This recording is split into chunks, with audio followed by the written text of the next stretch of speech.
One of us has COVID. Get your news from the Sunday Papers podcast. All the information you need all week on one day. The pure system over here somehow has COVID.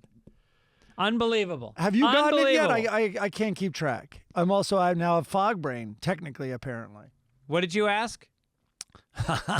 Did you ever have COVID? I somehow did not catch COVID, and I think it's because I am stronger than most people. I felt that about myself. Let me tell you something, kids. So I got it in a red state, obviously, and Nashville, Tennessee, baby. Yeah, I was in Nashville, and sorry about all the throat clearing in advance. So I was on the flight back, and I'm like, oh, I feel this patch. I'll just tell this quickly so everyone knows how I got it or realized I had it.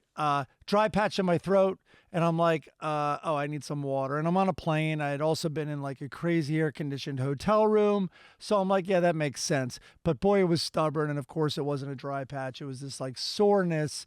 And then when I got home Sunday night, headache started, and I'm like, I do have a lot of people to tell in Nashville if I have it. So I took a test, and I mean, when you put it in, people are like, wait 15 minutes, don't look before, even if it's a faint line. I'm saying within 8 seconds, glowing. 2 lines are glowing like hot coals on no the test shit. strip. Really? Yeah. And now I've read there's a very popular Twitter thread going around by a doctor who's like, same boat. Like, I managed to avoid this for 2 years, and now I have it, and here's my advice, and here's everything. And that actually the over-the-counter tests are a pretty good indicator. Like, they'll test negative very often after 5 days, where the PCRs, you can test positive, like it can be continuous for like a month or two. So I'm going to take a COVID test. I only took that one Sunday night. That's day 0. Today's Friday, day 5. And I have my COVID test right here. I'm going to take it during the podcast. What a publicity stunt this is. Mike, always thinking with the producer's hat on. Maybe. I mean, I have to take the test anyway. Yeah. And you're the only person that's been in the apartment, so to speak, because your face is here with the maroon. Hold on. By the way, this shirt, you gave me this for my birthday. It doesn't mean you have to cover the maroon shirt with a maroon sweatshirt hoodie. There's no rule. I don't know if those shirts came with rules. Do they go? Do they match? They are 2 different tones. So I got COVID. I'm fucking furious. And listen, I'm kind of Mr. Liberal guy, but I am now referring to it as Kung Flu. And fuck the Chinese. Yeah, there you go. How did I not see this clearly before? Right. How was I outraged that people would target? All right, we need letters to the editor. Aren't the Chinese responsible for most recent pandemics? I'm not sure. I'd have to Bird research flu. that. Uh-huh. All right, look at you. You're now all of a sudden the safe one. I'm enraged, and also I've lost at least half of my brain, according to some things I read online. Well, but I'm it's furious. good to see you're finally on the same page as Chris Denman. Honestly, it's like if you had a neighbor on the block and the neighbor was getting everyone sick because they're trying to do their own gray water thing, but their feces is infecting everyone on the block. Yeah, you know what happens? The block's like, you can't play around with your feces anymore. Yeah. Right? Pretty obvious. Right. Isn't the world like, your markets with, with the bats right next to the hogs? That's going to stop, or whatever it is. Also, maybe it accidentally leaked from a lab or intentionally. I'll take any of them. It's still from China. Maybe they're getting us back for importing our fast food and making them all fat and dying of heart disease and fucking diabetes. All right, here's what I read, which was comforting, and I read it in more than one place. There are opinions now that everyone's going to get this, even if it takes 5-6 years. And it might be very slight and very weak, the one that you do wind up getting. Let's say you get it 2 or 3 years from now. I might have had it already, but I just didn't know. Well, by you, I mean one. Yeah. And so, but you can make it about you.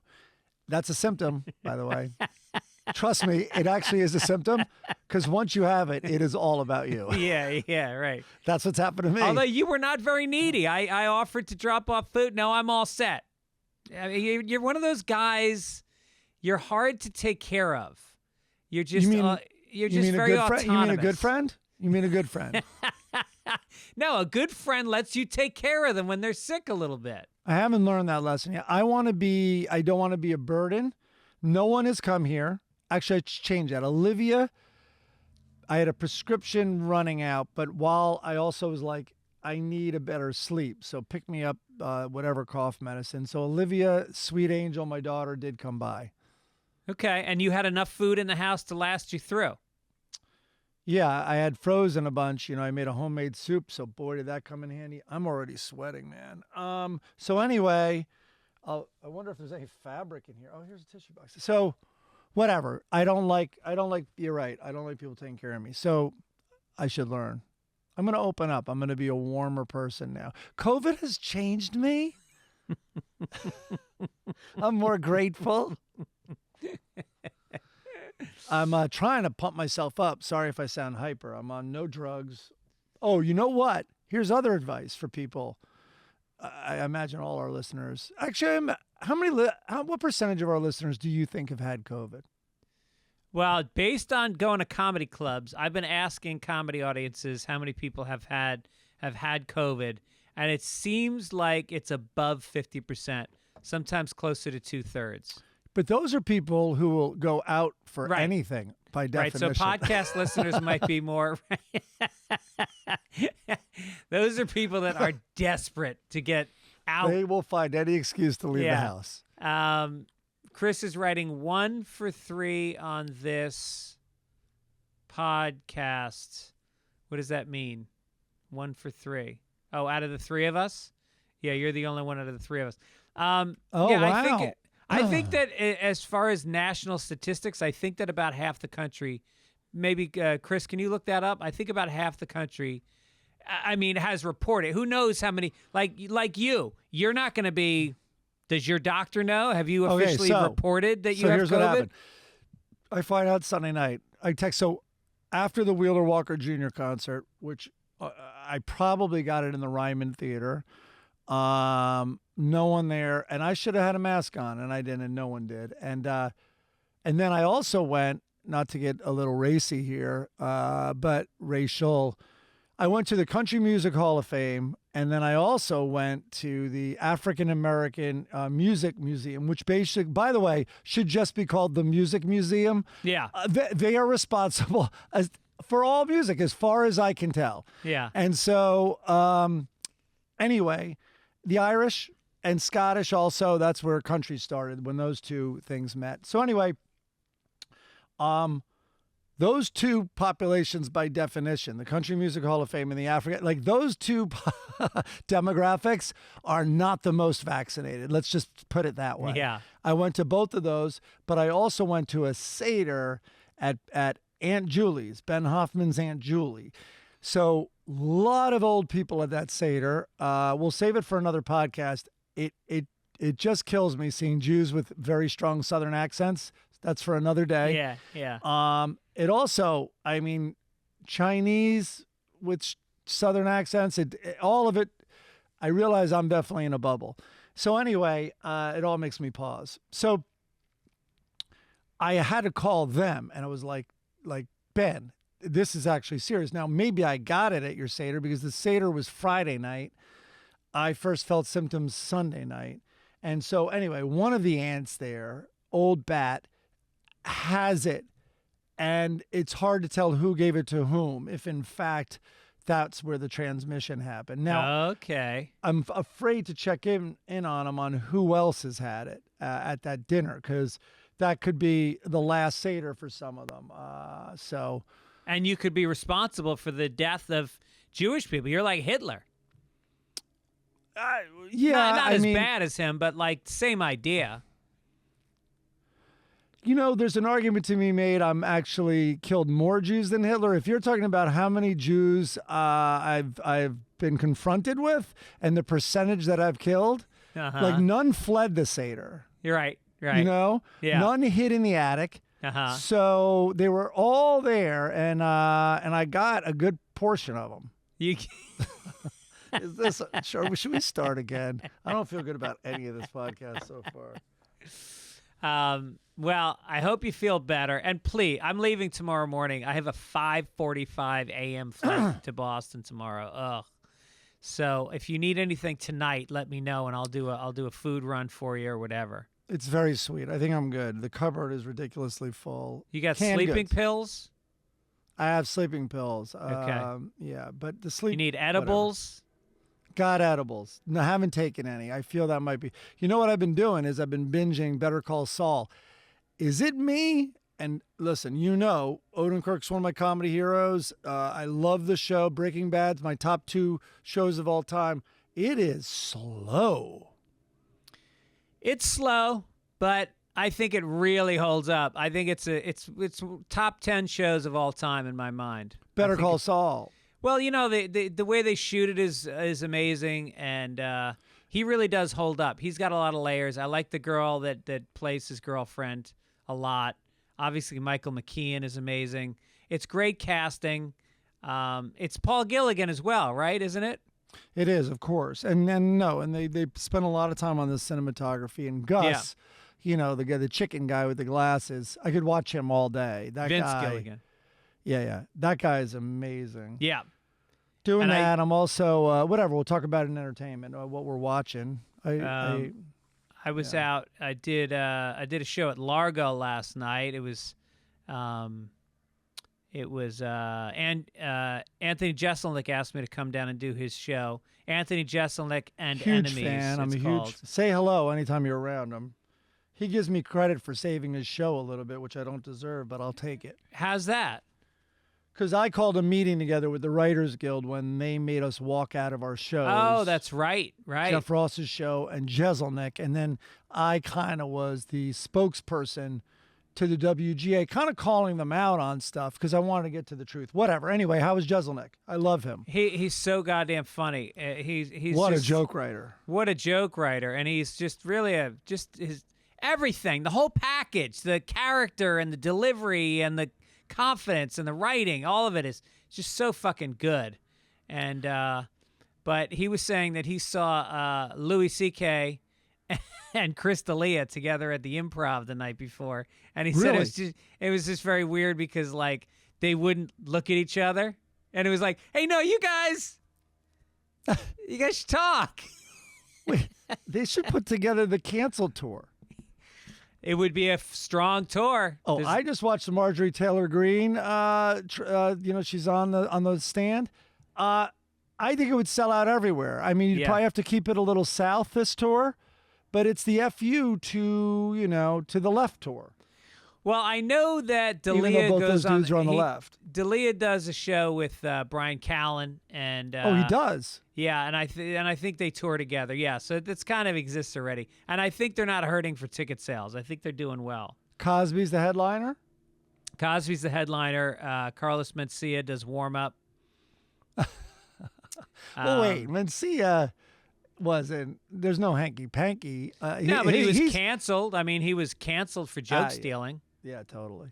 Yeah. Well, he couldn't be on the tour with Cosby unless he'd just be stealing them from that night. It is so fucking crazy that he was doing that Cosby bit. I mean, that wasn't like. I mean, I've had jokes that other people have that are similar, and you go, all right, I can see how two minds can think of this. He does a beat-for-beat Cosby routine. That thing about playing football and thanking your mom, that is so insanely bald-faced that he would have stolen that.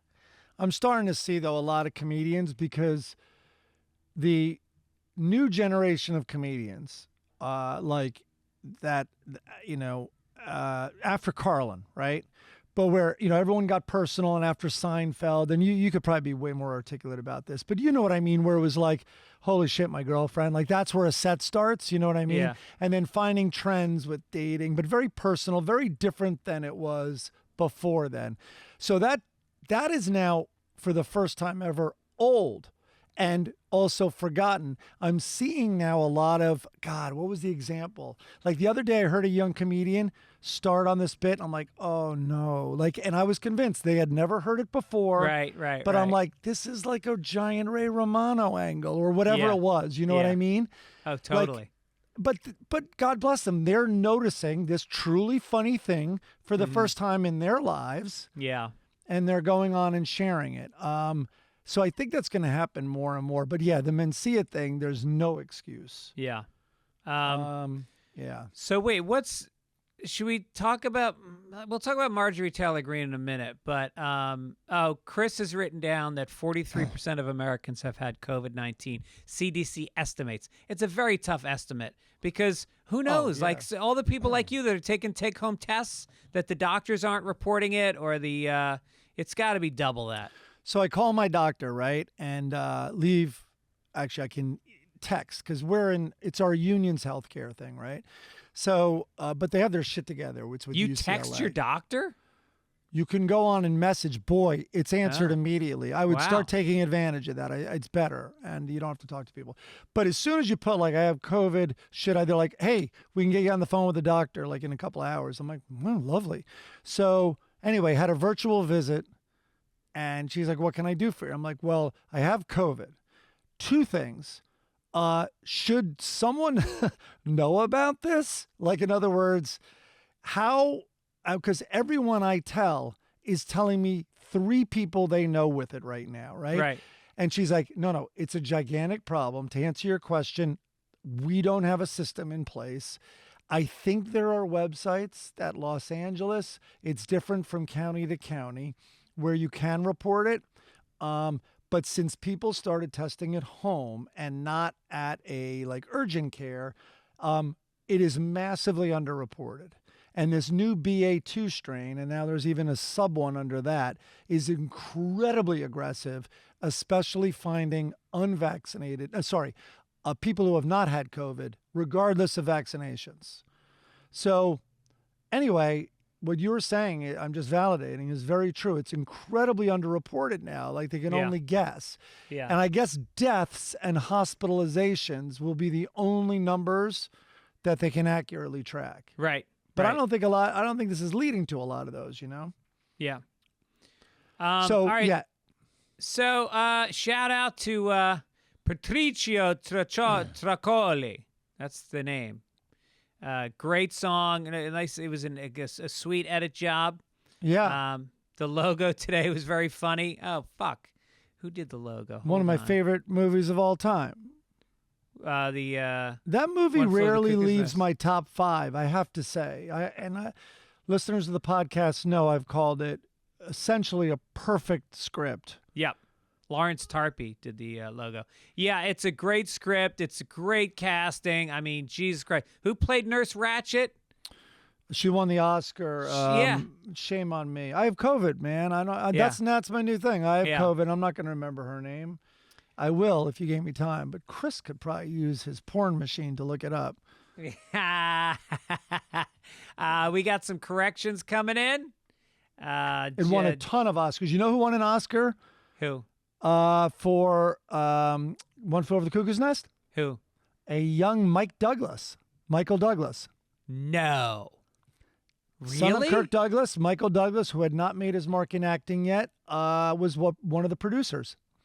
Louise Fletcher is the woman that won the Oscar. She was incredible. Ken Kesey had troubles, with the movie, and the book did not make Nurse Ratched out to be the ultimate villain. It was like the system, kind of. Yeah. And the movie, in part of its perfection, had to really just be as lean as possible, and the easiest way to do that. And oh my God, in the movie was she unbelievable. Yeah, and then they did a TV series. I didn't know think that. it was on HBO, and I'm trying to look up the name. Was it called Ratched? Oh, it was called Ratched, and it was really fucking good. 2 cast members from Taxi are in it. Louie De Palma and right. and what's his face? The the professor from Back to the Future, Chris Lloyd. Sarah Paulson was in the series, and so was Cynthia Nixon, and so was Sharon Stone.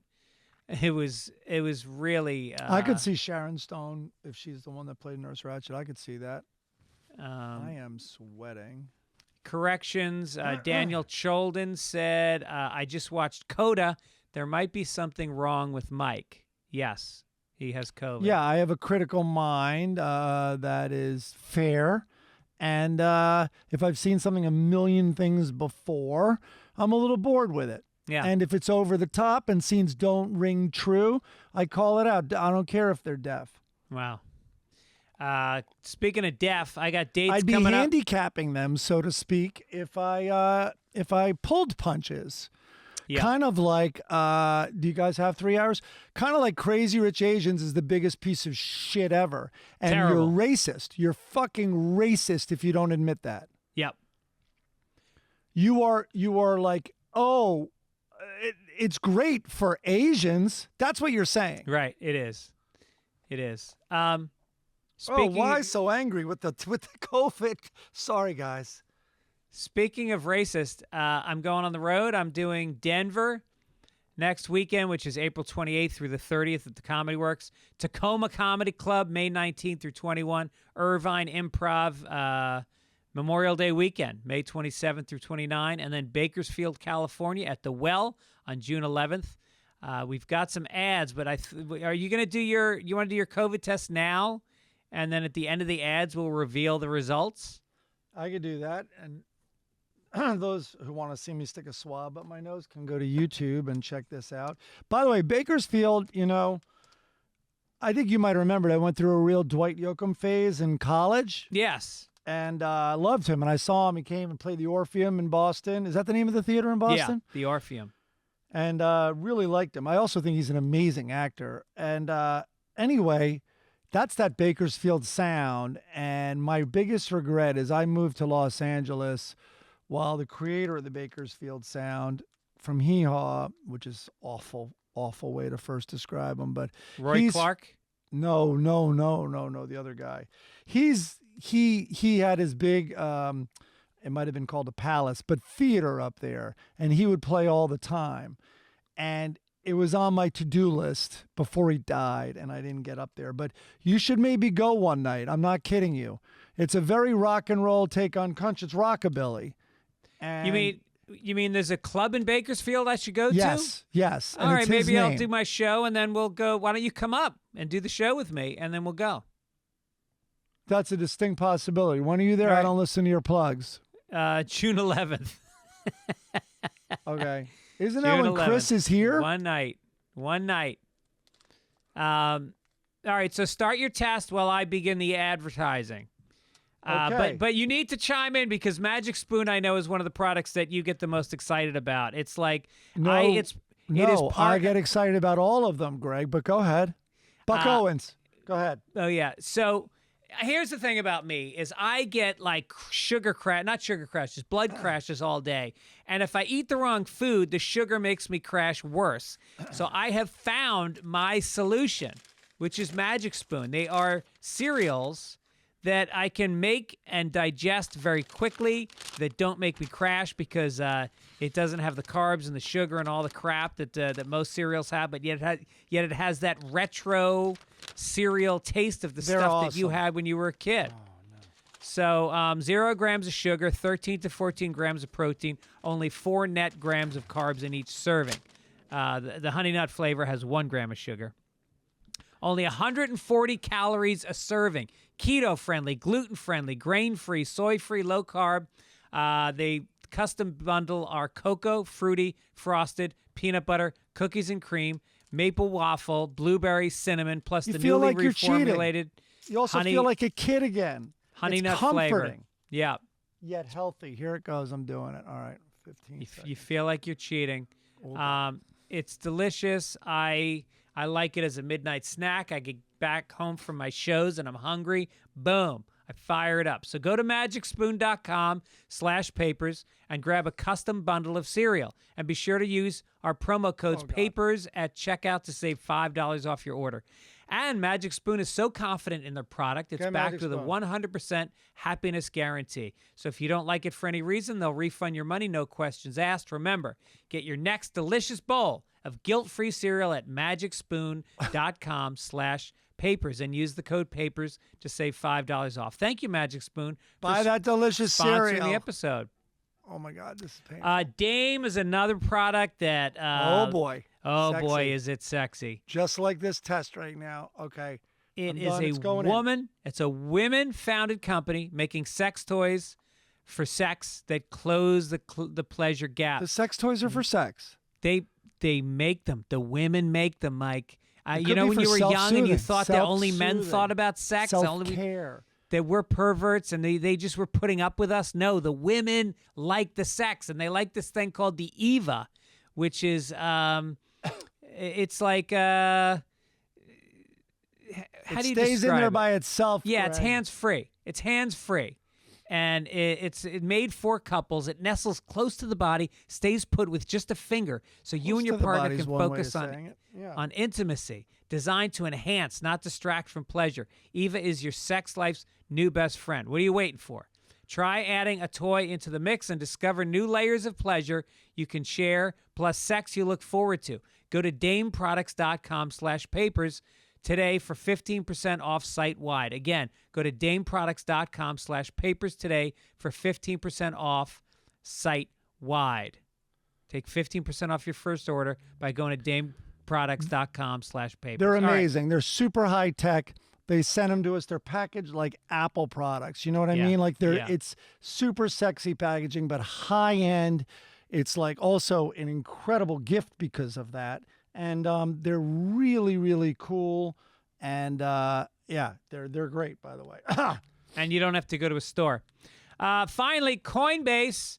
Do you identify as crypto curious? If you've thought about entering the world of cryptocurrency but felt a little overwhelmed, Coinbase makes learning to buy and sell simple. It's like a club. They think everybody should be able to get through this door. So it's much coin, such base. If you've been following the cryptocurrency craze, time to get involved. Yep.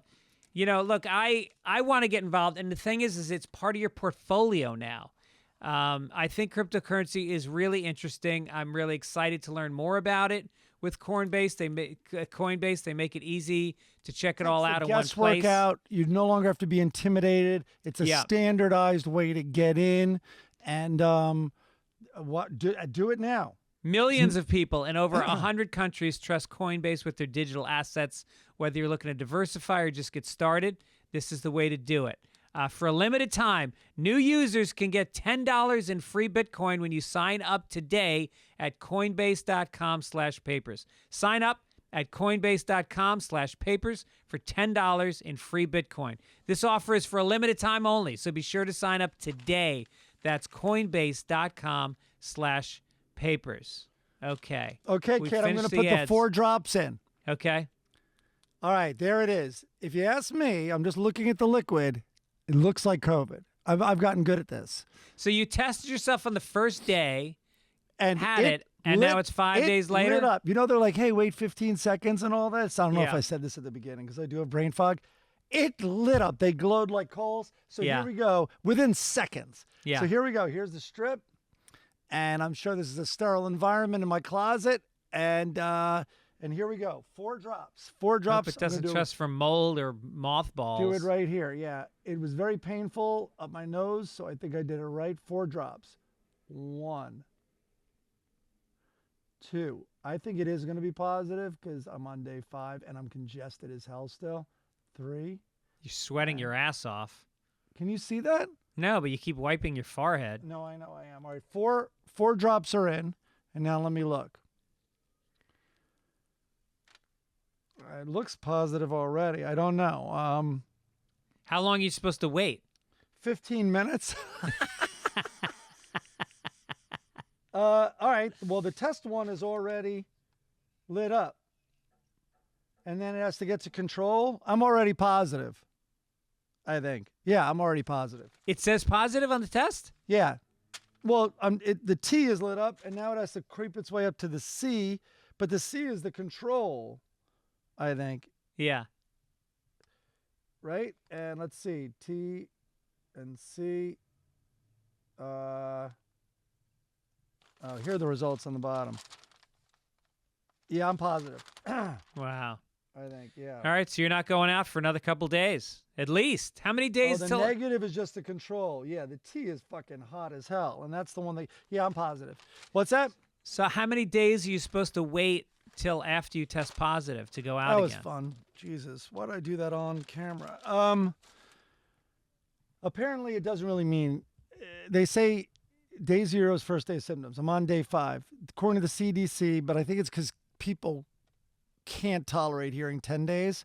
So they say 5, and I can go out if I wear a very, the KN95 mask. That's the guidance. Right. Am I going to go out? No. And there's a very popular Twitter thread by a doctor that's going around. Did I say all this already? But same idea. He's like, I avoided it for 2 years. Now I have it. And here's advice. And he was very happy. He says these at-home tests are pretty accurate. The PCR tests can detect it a month later. Did I say all this up top? No. This is all interesting. The PCR tests so that's not good. But believe it or not, the over-the-counter tests, the at-home tests, are a pretty good indication and will indicate when you don't have it in your system. They're not foolproof. They're not foolproof at the beginning either, but maybe go. But I knew I'd be positive right now. Oh, yeah, there they are. So here are the 2 lines right there. Yeah. Clear as day. Oh, and yeah. The test line is hotter than the control line, and normally it's always the opposite. People are do you feel dirty? More than usual? I mean, whenever I get sick, I feel like I'm bad. I internalize guilt that I'm sick. Oh, I see. Not really. I think I'd feel bad. I did, I got someone sick down there. I do feel badly about that. But hopefully she's still alive. But I feel like if I went out, I'd be a bad guy if I went out tonight, which I think, I've been validated. I've been greenlit to go out tonight. And I'd feel bad about that. Yeah. All right.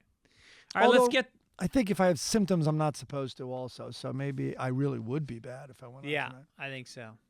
All right, let's get to the front page. Do you have a newspaper? Mine is No, but I do have, Greg, is my Spanish language instructions on the COVID test, and it is crisp, senor. Whoa. Extra, read all about it. Extra. Yeah. Front page. Is this me? What are we doing, the podcast? Marjorie Taylor Green. All right. Marjorie Taylor Green. Guess what? She's innocent. That's what she's going to be found. They didn't, in my opinion. Coinbase. Here we go. Republican Representative Marjorie Taylor Green of Georgia testified for more than 3 hours today during a hearing, which is Friday, where challengers are seeking her disqualification as a candidate for re-election, citing her role in the January 6th insurrection. Okay, do you want me to sum up her whole thing? Yeah. All right, here's the supercut of it. I don't recall.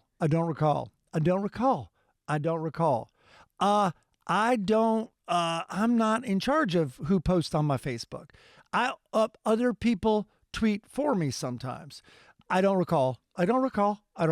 Literally, it's that. Aren't they embarrassed? Aren't people embarrassed to play that fucking card? Remember, that's what Reagan famously did with the Iran-Contra. Right. Although I think he legitimately he didn't might have been recall. telling the truth. Yeah. But this is like, that's what my campaign ad would be if I was running against her. I'm like, is this who you want? Someone who can't remember a single thing, doesn't know who's posting on her official Facebook. By the way, her Facebook and her campaign Facebook page and her Twitter account. Yeah. It's insane. Right. Right.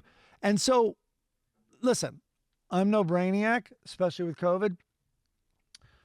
I don't know what the angle here was. She was under oath, though, which is the first time one of these people is under oath. So I don't know if it's a long game and that they already knew they didn't have the goods on her for this reelection, but that they were going to try to trap her with perjury once the investigation found out more. Because what I was waiting was for smoking guns to pop up, and that never happened here. Like, you don't recall? It turns out you did recall this at one date. In fact, you recalled it last week when you wrote, we have your phone records or something like that. You know what I mean? Yeah, they showed a video at one point of something that she knew.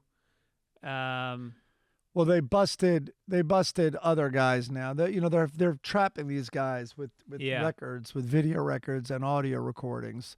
She's saying she doesn't know who the Proud Boys are. It's your base. Your fucking base are the Proud Boys. She doesn't know much about the Proud Boys. I don't know what they do.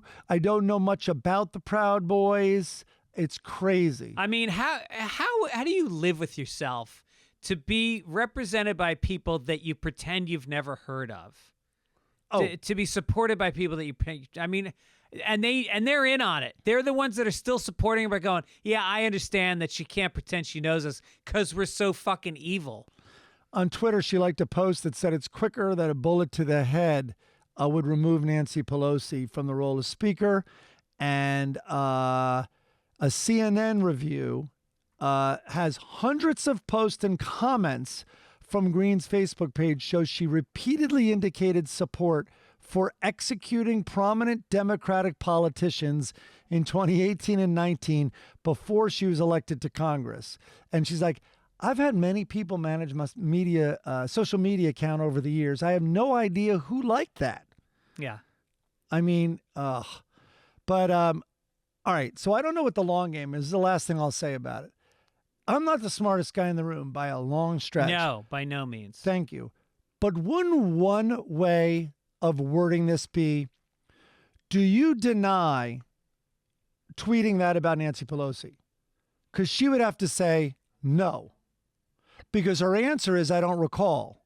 Yeah. You know what I mean? Yeah. Do you deny being in touch with the Proud Boys? She'd have to, under oath, say no. She would try to say, I don't recall. I'd be like, that's not the question.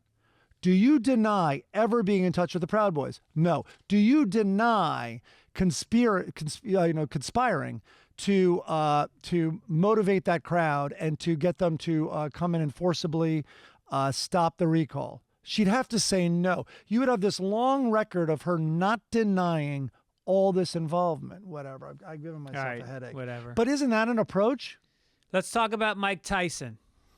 So much better. Oh my God. All right. I am fucking squarely Team Mike, I got to tell you. And I know I'm a hypocrite if I'm Team Chris Rock as well, but I think there is a time to smack someone in the face. Mike Tyson throws punches at unruly passenger on a JetBlue flight is the headline. A witness on the plane says he and his friend were boarding Tyson's flight. The boxer was initially cool with them and the other passengers. The witness tells us Mike took a selfie with this guy who was hit and then was patient with the overly excited buddy who kept trying to talk to the 55-year-old fighter because he was sitting behind Tyson. Eventually, though, we're told Tyson had enough of the guy behind him talking into his ear, and he told him to chill. And when the guy didn't, and the guy was apparently very inebriated, that's when the witness said Tyson started to throw several punches at the man's face. Have you seen the video? The guy was a complete douchebag who needed a beating. He was such a like goombot wannabe fucking loudmouth drunk. I mean, anybody would have punched this guy in the face. I also think he's looking for a payday. I mean, he made sure to play to the camera after he was hit and before he was hit. Yeah. I want Mike Tyson on all flights. That's my takeaway from this story. Yeah.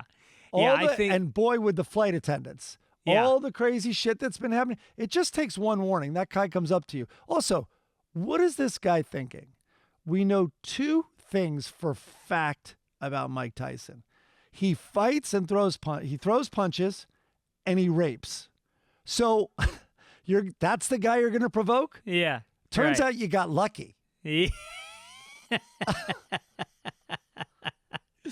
Yeah, I feel bad for the guy because he's such an evolved human being, but he still has these instincts, deep inside. It takes a lot to get him there, but I mean, it's so unfair. First of all, he's got to fly private jet from now on. I think that people like Joe Rogan should just cut him a check once a year and say, Mike, fly private jets and I'll pay for it. That's not bad. How do you think his finances are at this point? So he started this weed company, right? Which I guess is all the rage. Do you know one of the gummies? Well, wait, I don't want to step on a joke. So Dickie, our great friend, Rosie's Bagels, can't say enough about him, by the way. Dickie texted me a funny joke, which is, well, look who doesn't like when someone chews his ear off. That's a great joke. Yeah. If that wasn't on late night, Dickie might have even sent it into late night. I don't know. But one of the pot gummies in Mike Tyson's company is in the shape of an ear. No. Swear to God. Oh, my God. That's amazing. I'm Yeah. looking at Mike Tyson Network. And so he was being flown down to Florida. I almost put this in a Florida man story because I bet this douchebag was from Florida. It was a flight from San Francisco to Florida. And he was speaking at the convention. So I believe the convention was flying him down. He's worth 10. They're saying he's worth 10 million now. He used to get 20 for a fight. That's no 30. Oh, wow. I don't think he at some point I think he was worth like 100 million at one point. I wonder if a judge, but Tiger food cost a lot of money. I wonder if a judge would ever consider context. Like, all right, like if that guy was being a douchebag to me, right? I don't think that guy has any expectation, that I'm going to punch him in the face. And I think he actually has a better argument to sue me. Like, how did this go to you assaulting me? Where when you are provoking Mike Tyson, who, as you say, not only has those instincts, but has a track record of getting into fisticuffs, has a track record of assault, a short temper, not all his faculties when it comes to good judgment, and a giant payday. Doesn't that change the context? Yeah, and he's probably high. There's very, very good chance he's high. Yeah. Plus, it's like on a plane, I have gotten very close to punching somebody in the face several times on a plane. I got to the point where, like, me and another guy literally squared off, and he was fucking huge, so I'm lucky. Was he in your way when you were trying to get to the bathroom to masturbate? Don't get in my way. Again, context is everything. And I couldn't punch it because my hand was filled with lotion, but I had a slap one right off him. I made a bet with I was talking to Fahim Anwar and a couple other comics. I like that guy. Yeah, he's very funny. And we were talking about masturbation.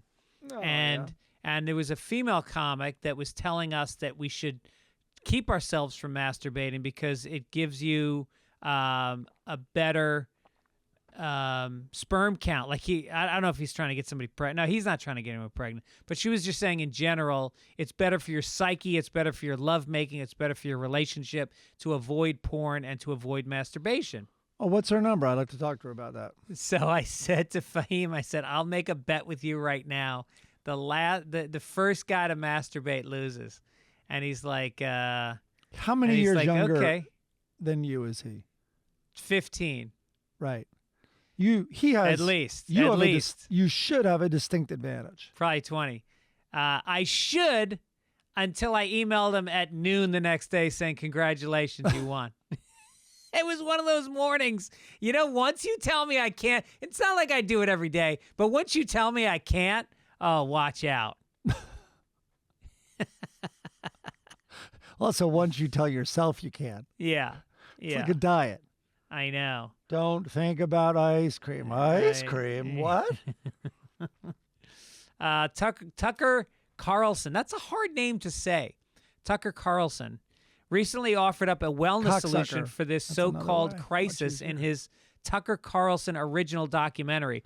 And Carlson's prescription to stop the death spiral of the American man was something called testicle tanning. The solutions are actually really simple. fitness professional Andrew McGovern told Carlson, red light therapy, testicle tanning has massive benefits.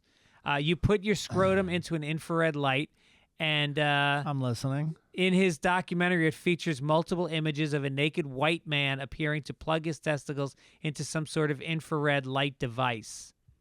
He's going to be white no matter what on Tucker's show, but okay, so But as a white man, I don't know that my skin on my balls, it'll burn, won't it? I don't know. I mean, I imagine the goal isn't burning them. People tan naked. Yeah. People walk around naked. I mean, I once got a sunburn on the shaft of my cock. I laid out nude on my roof, and face down, and the roof was hot. Is that how the burn happened? I stuck my dick in the chimney. The gutter was scalding. I stuck it in the pipe that leads from the dryer. I stuck it in there for a little while. It was. I didn't think I was burned because it was covered in lint. No, I laid out once, and my shaft burnt, and I literally could not walk. Could not stop putting on aloe. Just couldn't stop. Yeah. Yeah, of course. You know, But Tucker Carlson is all caught up in men are not manly anymore, and that men need to be more manly, and that they've become feminized. To me, he seems like a very effete male, doesn't he? With the bow ties and the overly coiffed hair and his softness, he seems like he's never been in a fist fight or played sports. No, he he's just a rich seems like kid. such a pussy. You know, he's a rich kid. His dad was, famous for being a bigot, and in the same role, like on air as Tucker, and so it's a very aggro culture he comes from, and the white privileged. I mean, just look at him. He's a poster child for that shit. And yeah. But now he has his base, and he has to play towards this. But I will say this: I have friends that got very involved with Tony Robbins, who I kind of have a soft spot for. I've never bought anything. I've never done it. They begged me to go to these things, but anything I see of Tony Robbins, I don't know. Do you have a problem with him? I don't really have a problem. No, with him. I should have a problem with him, and I don't like men that are so matter of fact and tell you how you need to live and that you need to be like they are, and his cold water plunges and all that. Like, I should hate him, but I feel like he really believes who he is. I don't think he has an inauthentic bone in his body. It's just who he is very. I don't like people holding themselves up as I'm the perfect example of what you should be. His epiphany happened here in Venice Beach, right? Oh, really? What happened? Totally broke, and of course I'll get this wrong, but totally broke, depressed in his apartment, put on a Walkman and went for a jog on the beach. He's a big believer in music and movement, especially like exercising. It's like getting all the fluids going, and he had his epiphany that he was going to become the Tony Robbins we know now. And it happened when he kind of hit bottom and he was living in a shitty apartment here in Venice. But all these gurus have the same fucking story. Eckhart Tolle has that same story. He was sitting on a park bench for days and he had this realization. It's all what by was the Eckhart book. Tolle's? Did someone sit down and go, "Hey, you know what time it is?" He's like, "Yeah, it's now." It's now. There's only now. Yeah. What if now sucks? Oh, okay. Well, you've chewed my ear off for 5 minutes. Is it now 5 past now? Impossible. There's only now. So anyway, Tony this family I know, this couple who have done extraordinarily well. And then they go sometimes, especially her, and help out like they'll go down to Florida or they'll come out to San Diego at these Tony cons, whatever they're called, the conventions with Tony. But anyway, they were like, "Yeah, you can't pussify your man." I'm like, whoa, what? And she's like, "Yeah, that's the verb we use." Now, I don't know if Tony does, but the followers do. You can't pussify your man. Like, women have to remember some of man's natural roles and instincts, and men have to do the same for women. So it's not unlike what you were what Tucker's doing here. he is playing into this. We've lost our way and we're forgetting our natures. Yeah. Yeah. Which there's validity to, but I don't know about sticking my balls in a fucking in a light box. No, just get him sunburned on a hot roof. Let's do some good news for Gubbins.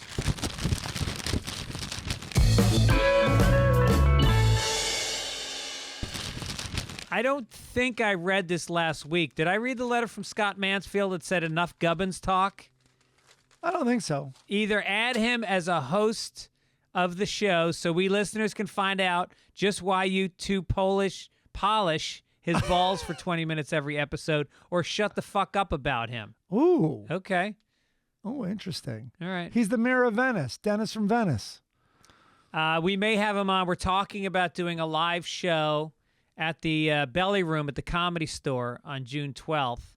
And Chris Denman's going to be in town doing his other podcast.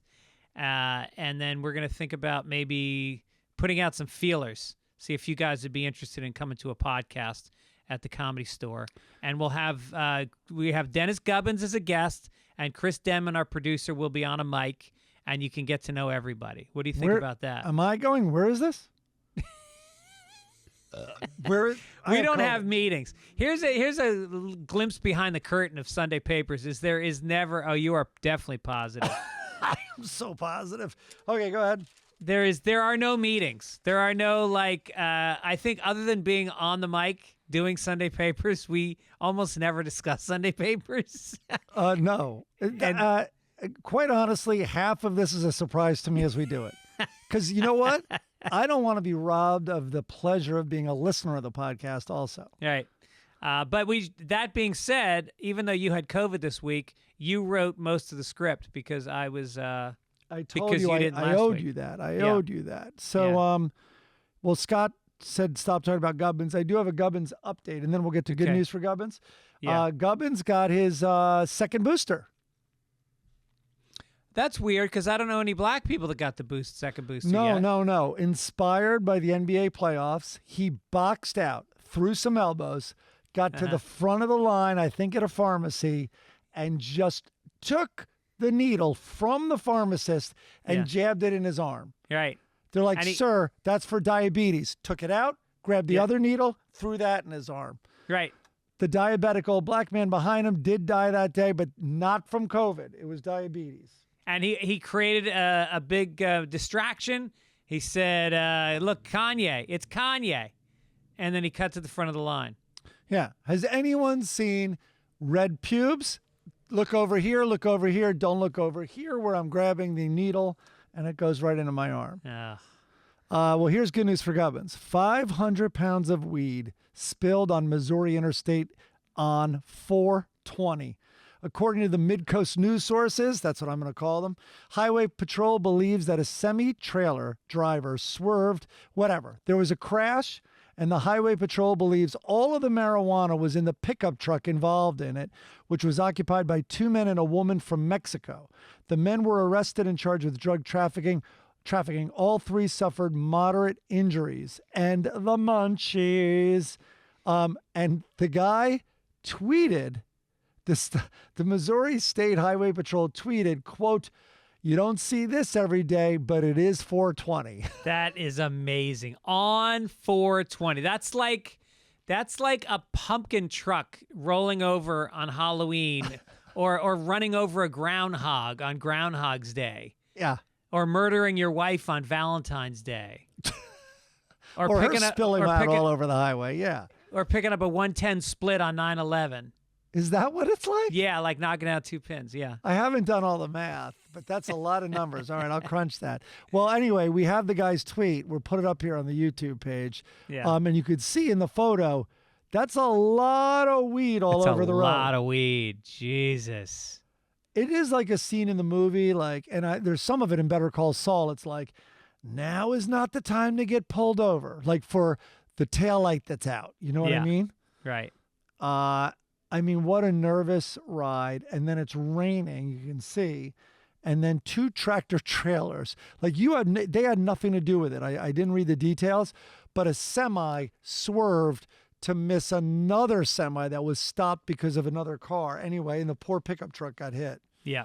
Poor pickup truck. Smugglers from Mexico. Why am I on their side? But I am. You want to do entertainment or go to Florida Man?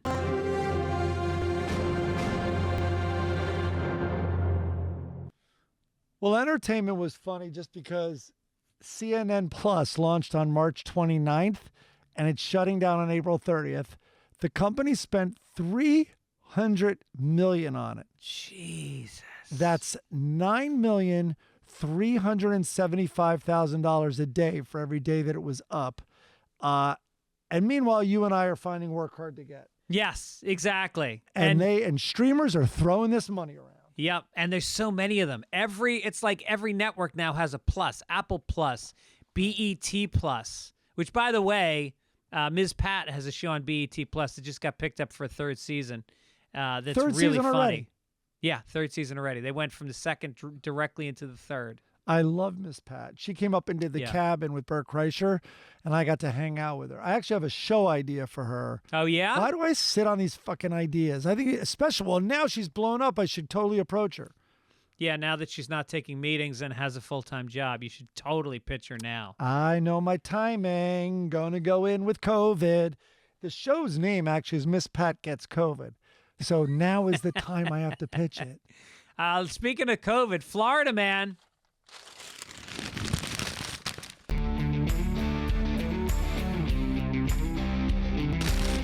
Here we go. Florida Man. Oh, okay. This is my favorite story of the week. Wedding spirals into chaos after bride laces the food with pot. Oh, Florida. Okay. Longwood, Florida. Let me see if my voice can make it through this story. Longwood, Florida. According to police, numerous guests were treated for symptoms consistent with that of someone who had used illegal drugs. Newlywed Danya Svoboda and caterer Jocelyn, we'll just say that, have been hit with negligence, tampering, and drug charges for allegedly spiking food served at the February 19th reception, which was attended by 50 guests.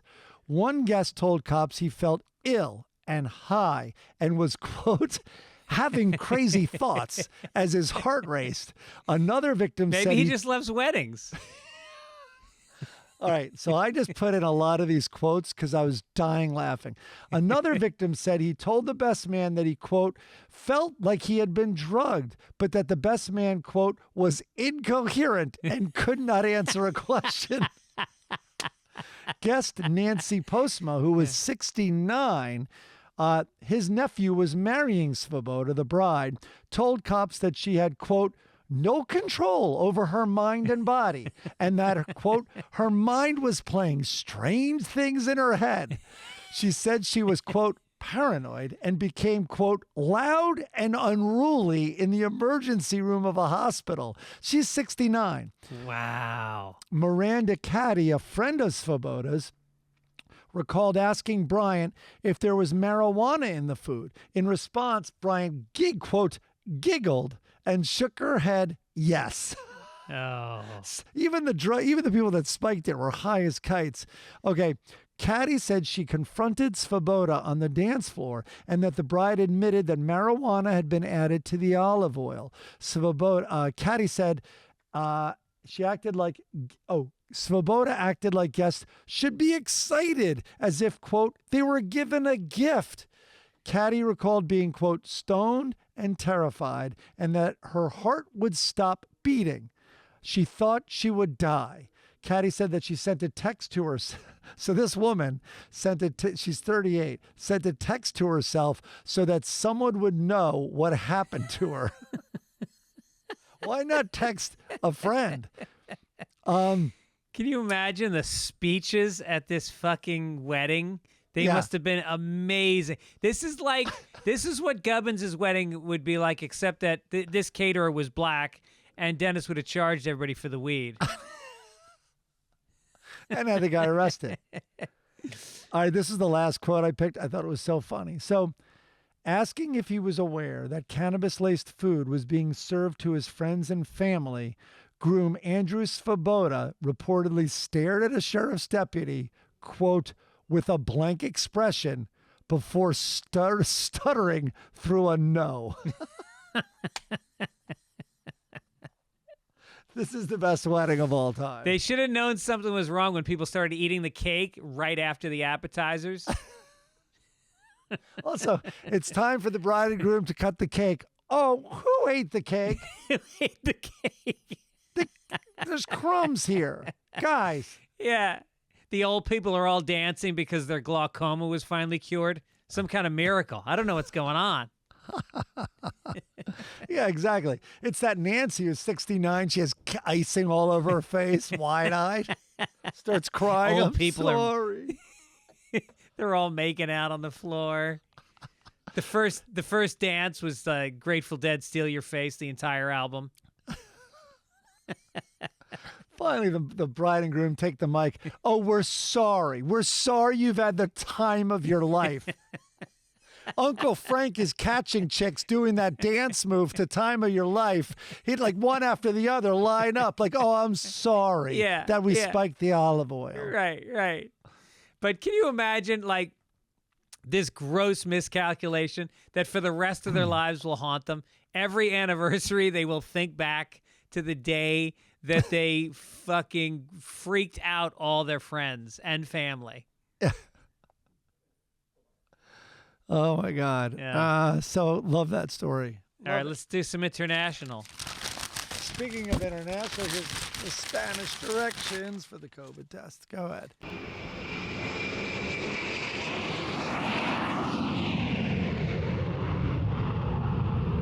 Okay. In China, the world has been inching toward fully autonomous cars for years. In China, one company just got closer. On Thursday, AutoX announced it had rolled out fully driverless robo-taxis on public roads in Shenzhen. AutoX has completely removed the backup driver or any remote drivers for its local fleet of 25 cars. The government isn't restricting where in the city it operates, although the company said they are focusing on the downtown area. I don't get this. Do we need to save jobs in China? There's 3 billion fucking people. I think we got enough drivers for the taxis. And they're all great. So what are you doing? Right. All right. Do you think, honest question, I'm going to hide behind the phrasing here. Do you think people who don't think Asian drivers are the best drivers, like maybe they're overly cautious, do you think once there's all these auto driving cars that racism will stay in check? Like you're like, just stay away from that Toyota. Get me next to the Mercedes-Benz, please, over here. Right. Or the Ford. Yeah. Look at this Toyota. Here comes a Kia. Parked 6 feet from the curb. Driverless car, but we know who's going to drive it. Why is this Kia going so slowly? Yeah. 4 men have been arrested after one of the accused phones was discovered to contain a video of them gang raping a Bengal monitor lizard in Maharashtra, India. Why assume it's a rape? How does a lizard give consent? Yeah. You don't know it's a rape. Yeah, can it be just a gangbang? So they found Is that better? There's TV for their closed caption TV showed 4 men lurking around the forest. In addition to the video, they also found photos of them abusing porcupines and deer. Bengal monitor lizards can grow up to 5.5 feet long and weigh almost 16 pounds. That's a big lady. I'm assuming it's a lady. According to Indian Penal Code, states that anyone who voluntarily commits intercourse with an animal, quote, shall be punished with imprisonment for life. Huh. So, I mean, that's a tough thing to be on. What are you in for? Oh, all right. Well, then I guess having sex with me will be no problem at all. Or it's like, you too, my brother? Join the club. Yeah, right. I've told you the story.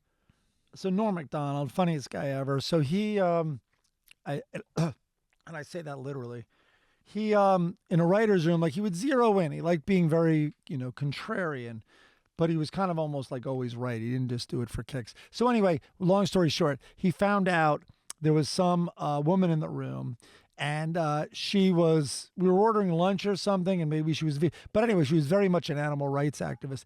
Somehow the conversation got to sex with animals. I don't know how, maybe because of viral videos of the famous guy who got killed by the horse or something. Anyway, Norm loved to point out, which is related to this story, he's like, all the laws about no sex with animals are to protect people, right?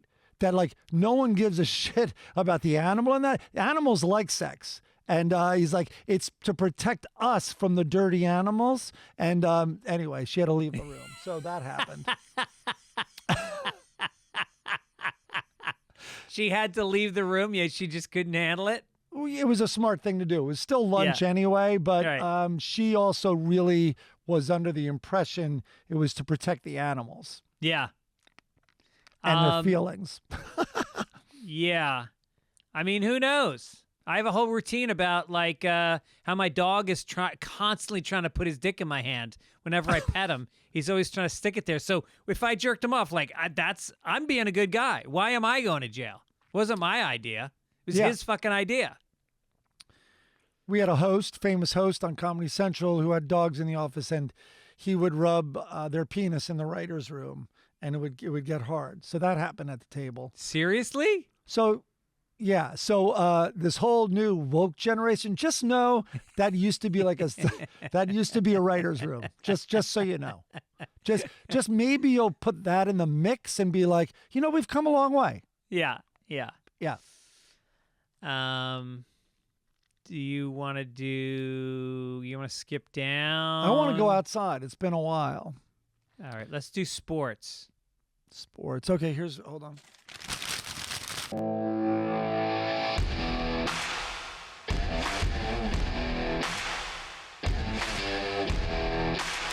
I haven't read this story. So what do we got? NFL free agent quarterback Cam Newton took to social media to explain sexist comments made earlier this month. During an appearance on Barstool Sports podcast, Newton explained that what he believed was the woman's role in society. Quote, I'm all ears. What is it? Now, a woman is for me is handling your own, but knowing how to cater to a man's needs, right? And I think a lot of times when you get that aesthetic of, I'm a boss, bitch, I'm a this, I'm a that. No, baby, but you can't cook. You don't know how to be quiet. You don't know how to allow a man to lead. Why is this even a story?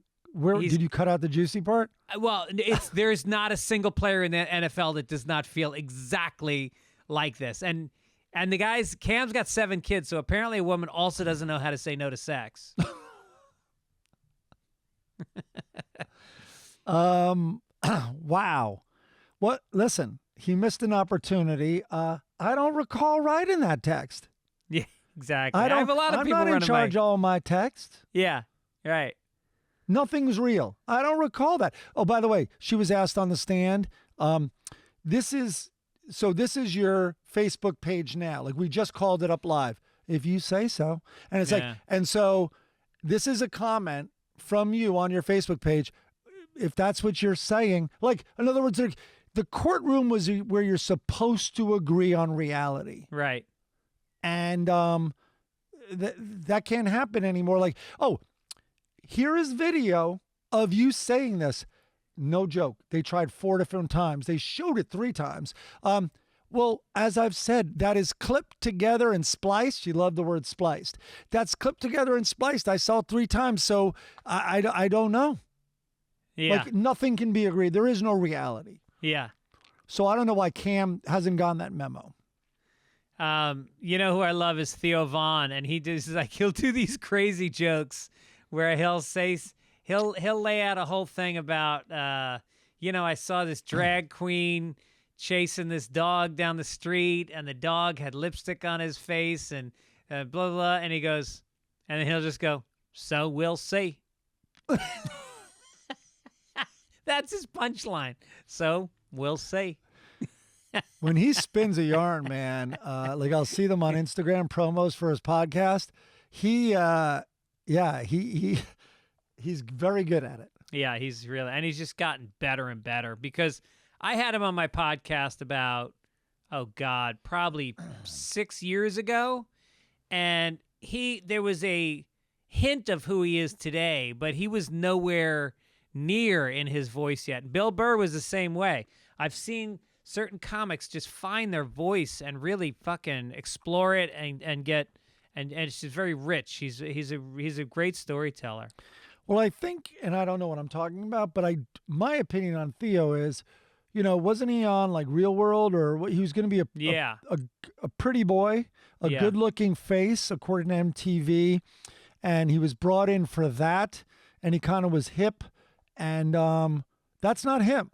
I'm not saying he's not good-looking. He's a very good-looking, but my point is, he was not talking about his roots. You know what I mean? He wasn't leaning into that incredibly poor white trash background he has. Right. And I think both with Bill and anyone who really makes it work, the ones we like anyway, because we have bullshit detectors when it comes to comedy personas, they find their true voice.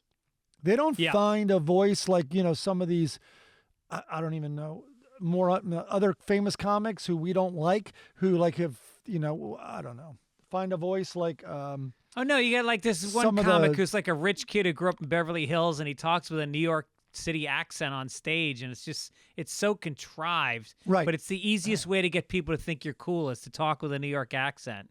Yeah. Or some of the blue-collar tour guys, where they're created a persona that's not really that true, you know what I mean? Right. But these guys have, anyway, of course, Bill Burr and Theo.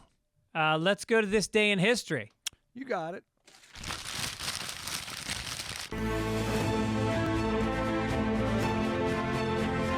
1916, April 24th, the Easter Rebellion begins. In Dublin, the Irish Republican Brotherhood, a secret organization of Irish nationalists led by Patrick Pearse, launches the so-called Easter Rebellion, an armed uprising against British rule. Assisted by militant Irish socialists under James Connolly, Pearse and his fellow Republicans rioted and attacked British provincial government headquarters across Dublin and seized the Irish capital's General Post Office. Following these successes, they proclaimed the independence of Ireland, which had been under the repressive thumb of the United Kingdom for centuries. Yeah, how about like 8 centuries? And by the next morning, were in control of much of the city. Later that day, however, British authorities launched that's the thing about the Irish. A lot of countries would have been absorbed by their colonizers after 800 years, but the Irish were always like, nope, we're still us. Yeah, we'll hide fucking harps in the countryside and play them. We will sing. We will speak Gaelic behind your back. We will fucking attack. For 800 years they fought against the British, and then finally, following it, Pearse and 14 of the other leaders were executed, but they were held up as martyrs. There was little love lost among most Irish people for the British, who had enacted a series of harsh anti-Catholic restrictions, the penal laws in the 18th century, and then let 1.5 million Irish people starve during the potato famine of 1845 through 52. Armed protests continued after the Easter Rebellion, and in 1921, 26 of Ireland's 32 counties won independence with the declaration of the Irish Free State. That's when my grandfather had to hit the road because he did not like that compromise. Oh, no shit. He was in jail, and basically when it was like, hey, here's the compromise, here's what England offered. And he was like, we're not taking that, right? And by him, I mean a bunch of them. The compromise being that the 6 counties in the north were considered under British rule still. Yeah, that we're gonna divide our country. And a lot of Irish felt that way. And if you made that public and you were fighting like he was, so he went to prison in Ireland. And then when you got out and it was ratified, the writing was on the wall. And it was basically like, you guys kind of have to hit the road. And so went to New York. Wow. Yep or do. Yeah, I think my grandfather came over here in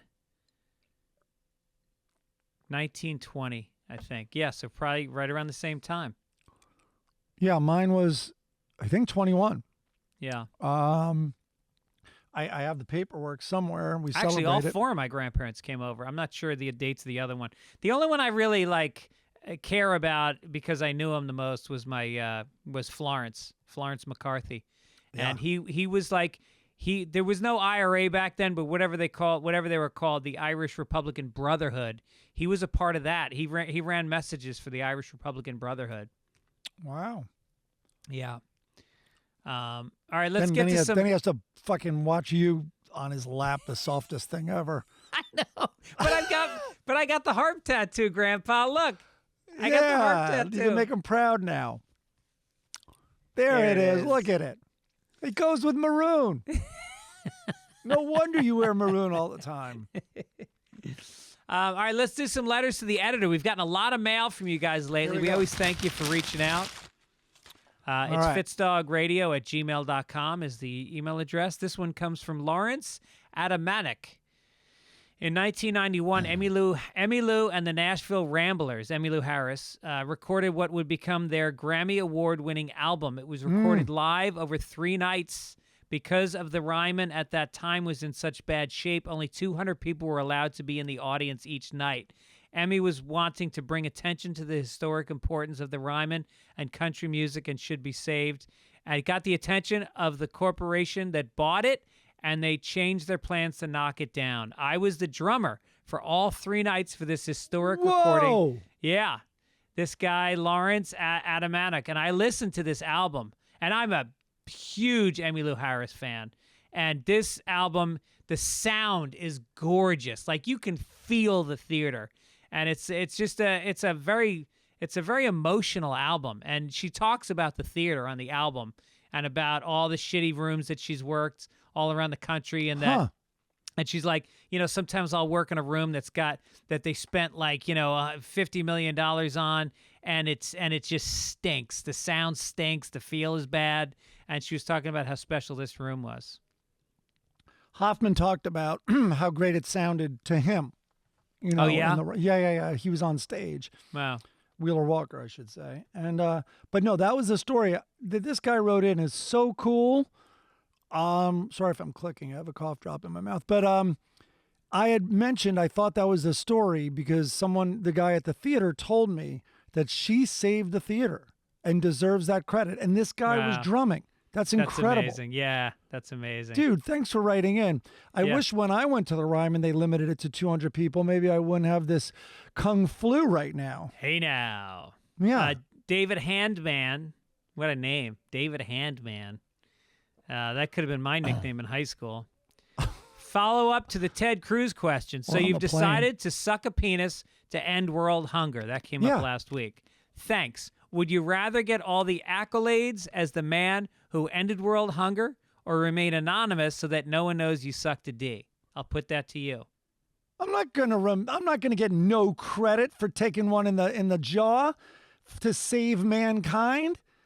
Also, what would that make me? That I'd be ashamed of this? Like, this is something. Okay, this is what that is. You know what it makes you? A cocksucker. I guess. Maybe just very open to solutions. I would say what this guy's framing it as is, okay, you personally alone saved the world from starvation. And so in what world would you not want credit for that? Doing this loving act to someone who happens to be the same gender. Like, that's crazy. All right, well, let's change the terms. One person is starving to death. You can save this one person's life by sucking a dick. Would you do it? Is it the person starving? Because it might take long and then I'm out. Plus, he needs that protein. You're taking his protein. I don't want to exhaust the poor dude. Yeah. Also, he's probably not that hot at that point. I know. I want a hot dude. Hungry people tend to be dirty. Yeah, generally. Yeah. Daniel Morales says, so this week's Sunday Papers, Mike elaborates on his confusion as to why a homeless individual was on the plane. I can completely attest there are programs that quite genuinely send homeless people to other countries or mostly outer islands, such as almost exclusively to Hawaii. We have one of the highest homeless percentages per capita. They send a lot of them to Oahu, and my island, Maui, I notice at least 3 new ones every 2 weeks. He's keeping score. 3 every 2 weeks. Jesus. It's like he's got a journal. Do you think we're really sending homeless people to Hawaii? I'd like to know more about that. That sounds interesting because I do know, the governor of Texas, Greg Abbott, just sent a busload or I think a few busloads of immigrants to Washington, D.C. And, obviously Santa Monica, where you live, sends all the homeless people to Venice, where I live. They don't let them sleep on the streets there. They push them down to Venice. Well, there's a rule here, but Santa Monica feeds them and houses them, so it has the nickname Home of the Homeless. So there's that. Daytime home of the homeless, not nighttime. That's a good distinction. Yeah. Yeah. This one comes from Adam C. You guys were talking about the next thing to be canceled, horses or horseback riding. My parents have a horse and carriage business. Jesus, are you Amish? And they use big draft horses like the Budweiser horses. They love to work and pull shit, use their muscles, so pulling a carriage is like going to the gym for a bodybuilder. They love it. Okay. I don't know about that.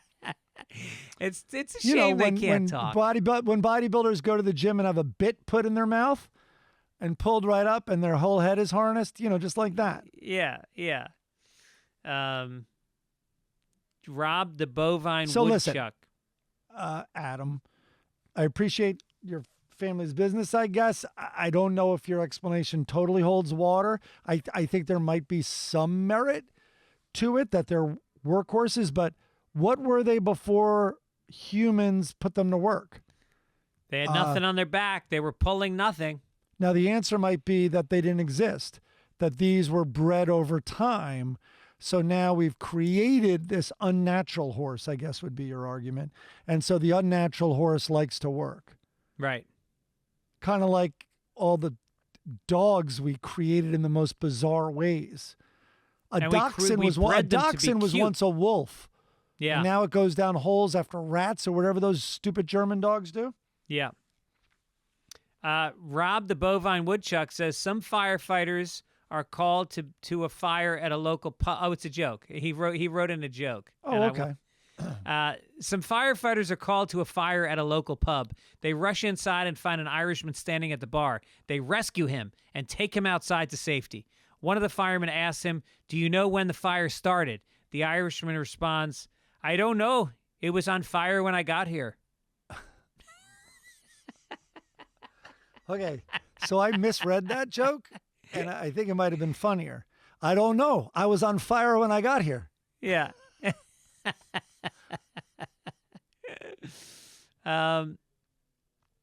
This is all right. Let's get to the obituaries. Oh.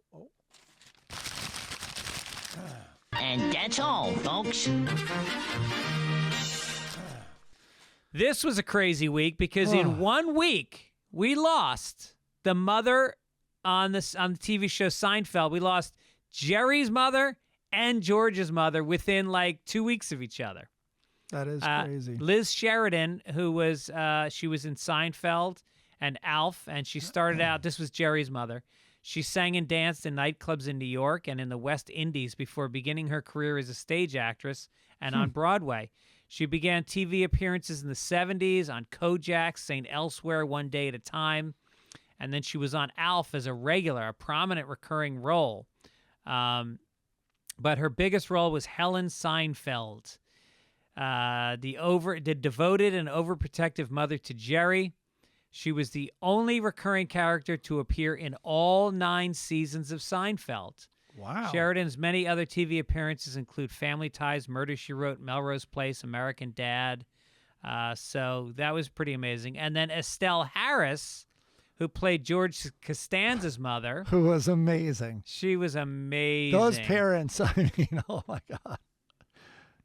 But I mean, she created this character, but she didn't. I don't think she had a big career before it. She was on The Sweet Life of Zack and Cody. She was Mrs. Potato Head in Toy Story. She was in Tarzan 2, Kim Possible, Stand and Deliver, My Giant, Law and Order, Star Trek. No, I guess she did have a big career. Curb Your Enthusiasm. So those 2 women died. Rest in peace. Thank you for the laughs, ladies. But remember finally, remember the one where she's in the hospital and George gets turned on by the nurse in the next she was great. Her reactions were so great. didn't she catch him masturbating? Yeah, totally. Yeah. To a Glamour magazine, I think. Yeah. Yeah. And then we finally have to give an honorable mention this week to Cynthia, nicknamed Plastercaster Albatron, an artist best known for creating plaster casts of famous musicians' penises. Died at 74. News to me. She began her career in 68 creating plaster genitals belonging to artists including Jimi Hendrix. That's a lot of plaster. The Buzzcocks' Pete Shelley, MC5's Wayne Kramer, and the Dead Kennedys' Jello Biafra. Later on, she included breasts in her plaster repertoire, making casts of bosoms belonging to the Yeah Yeah Yeahs' Karen O. Remember Karen O? She used to go on stage dressed in saran wrap. No, I know, but she doesn't have big boobs at all, was my Yes, she understanding. does. Oh, God, she had huge fake boobs. Karen O? Yeah. I saw her, she would jump around like Mick Jagger, literally, like she was that engaging. I love the Yeah Yeah Yeahs. Maybe she got the implants halfway through her career. Well, she would wear when I saw her, she would wear a bodysuit, and it looked crazy, and it seemed very asexual in a way. So anyway, but well, she was in the Plasmatics after that. I think she got implants maybe when she joined the Plasmatics. Oh no, dude, you're thinking no. You're thinking of the one with the chainsaw. Yeah. No, this is the Yeah Yeah Yeahs. She's married to Spike Jones. She's new. Yeah Yeah Yeahs are a new band. Yeah. You're Who am I thinking of? I thought it was Karen O. No, Chris can look it up soon. Yeah, Look up the Plasmatics. take your time, Chris. Probably. Yeah. Yes. So she had a close friendship with Frank Zappa. No, she had big boobs. Yeah, she had, and I'm pretty sure they were fake. Yeah. I don't know, really. Anyway, I remember being a boy and being like, whoa, like you get that all of a sudden, sexually charged from some image. And I remember her because you would see her boobs. Oh, Wendy O. Williams. Not Karen O. Yeah, Wendy O. Williams.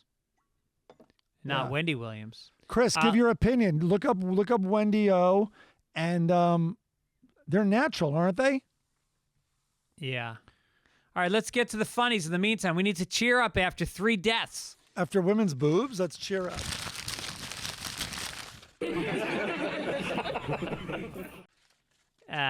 So Hagar the Horrible. I put in 2 because the first one's just a quick joke that I liked. He runs in the door with 2 tickets in his hand. Helga, I got us 2 front row tickets. Yours is for the Playhouse, and mine is for the jousting tournament. The next one is, let's see. Oh no, that's it. Let's go to the Lockhorns. They're eating dinner, and Leroy is not happy with his dinner. He looks at Loretta and he goes, "Wasn't this recipe struck down by a higher court?" That's good. The next one is their marriage counselor, who's always exhausted after a visit from the Lockhorns. And he's saying to his receptionist as the Lockhorns are outside, "I think if they each had married other people, I'd have 4 clients." And then finally, he's sitting there watching baseball. It's baseball season, folks. He's got a smile on his face. And she goes, "Excuse me while I slip into something more comfortable, like a coma." That's good. That's a good joke. This is just solid jokes. Okay, well, let's put an end to that. Here's Family Circus, which I have not seen. My voice might not even make it. And Chris put it in. Okay, so we have the dumb redheaded boy, and he looks dumber than usual. He has his hat on, his birthday hat, and he is holding what looks to be whatever. Anyway, he's holding a napkin, and sorry, all this is new to me, and I have COVID. And the crumbs are all falling on the floor. And he goes, "This cake I brought home from the party turned into a napkin full of crumbs." I mean, I I was going to say I don't even have the energy. This might be the most energy I've had. I'm filled with rage right now. He doesn't even try. I mean, what effort is that? What? Breadcrumb. Again, I'm not with it right now. Couldn't you write a million things? Yeah. Oh, God. Yeah.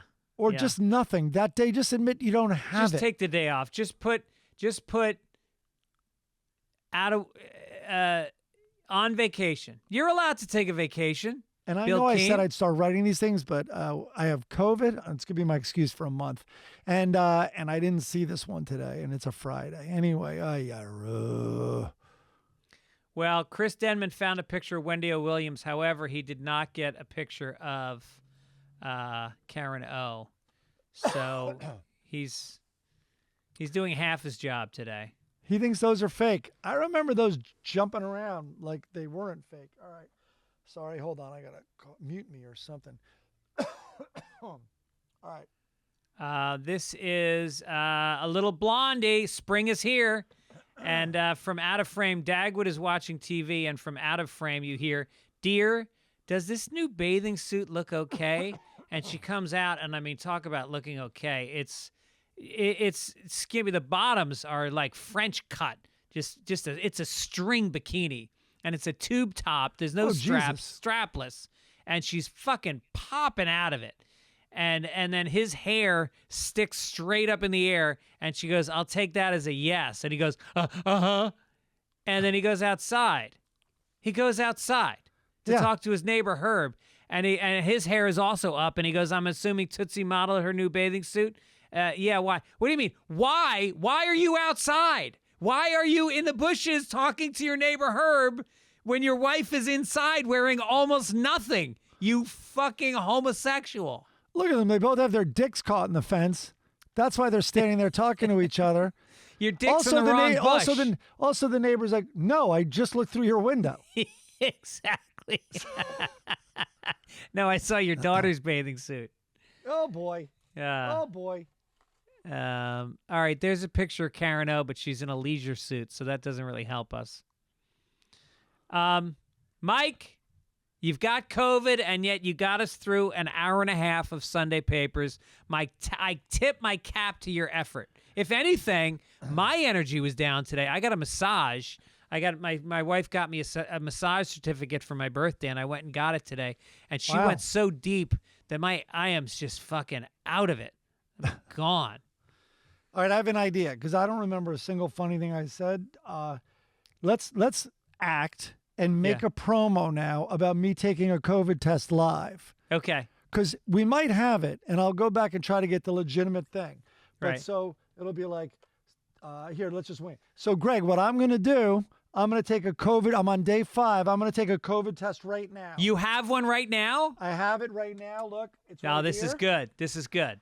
Okay. Okay. I got the swab. Right. Swab's going to go up the nose. Do it. There'll be edits. Boom, boom, boom. All right, it's in there. All right, drum roll. Hold on. No. Ready? 4 drops. 1, 2, 3, 4. Now we wait a little bit. Oh, fuck. That wasn't good acting. Let me do another one. Go. All right. Drum roll. Are there Drum lines? roll. Are there lines? Go. Are there lines? Aren't you going to ask me if there are Are there lines? Let's do it again. All right, drum roll. Are there lines? Fuck. Oh, am I on camera? Let me see. The script is bothering me. Go ahead. Say, can you see lines? Go ahead. Drum roll. Can you see lines? I don't know. Time to check. Fuck. That's a promo. Yeah, baby. I know how to cut that shit. COVID-19. All right. All You're right, going to Boston? I'm going to Boston, 5:45 a.m. So tonight I'm going to hang in, smoke a joint. My wife's out of town. I'm going to watch Spider-Man because I never saw it, the most recent one. Huh. And, I can't get through those things. Yeah. Oh, I love Spider-Man. I heard SNL's had some. I have to catch up on like 5 of them. I heard there's some funny stuff in them. Gerard Carmichael did a good job. That was a good episode. Yeah, we talked about that one, but I haven't watched. Yeah, I watched his monologue. I want to watch the whole thing. Yeah. All right. Anyway. All right. All right. So we listen, did it. feel better, Mike. Take care of yourself. Get some rest. Drink a lot of liquids. And by the time I get back on Monday, you should be out and about. So maybe we'll play some golf. I doubt it because I think you're going to be carrying the disease by then. Probably. I might have it. I probably caught it getting a massage today. No, I think maybe traveling. Also, have fun traveling with 0 masks on the plane required. I know. And you know that all the airlines that have taken the masks off suddenly have staffing shortages because people are getting sick. Their flight attendants are getting sick. What mask do you wear? The 90, whatever, the MC90, whatever it is. KN95 or variations thereof? I actually have a KN95. It's a Korean one. It's black, and it's got extra flaps that go under and on top, and it actually is easier to breathe with it on, but it's got a tighter fit. Wear that, because in the research I've done, like especially that guy's Twitter thread, the doctor, those are it's why they wear them in hospitals. They're dealing with patients because the parallel that was being drawn is if the guy next to you in the plane has it, yes, there's good ventilation and all that, but like a doctor, who are dealing with patients that have been verified to have the disease, those masks are very effective. Well, Mike, we're going to be called sheep for this, and you know who's going to call us sheep? A bunch of people all using the same phrase. You know, like people that all follow blindly. All right. Well, thanks to Midcoast Media, Chris and Key and Beth for doing a fine job as always. And we will see you guys next week. Take it, Ish. Take it, Ish.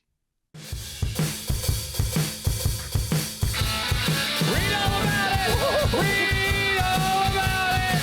Read all about it. Read all about it. Read all about it. Read all about it. Read all about it. Read all about it. Extra. Read all about it. Read all about it. Read all about it. Read all about it. Read all about it. Read all about it. Read all about it. Read all about it. Read all about it. We got you. Read all about it. Read all about it. Sunday papers. Read all about it. Oh, there he is. Little energy from Gibbons. It's the Sunday papers, baby. Take it, Ace. There it is. Take it easy. Wow. You yell a lot, Gregory. Yeah. And you don't seem to enjoy it. All right. And you got a newspaper there? Let's do some crinkling. Let's get to it. Front page. Hey!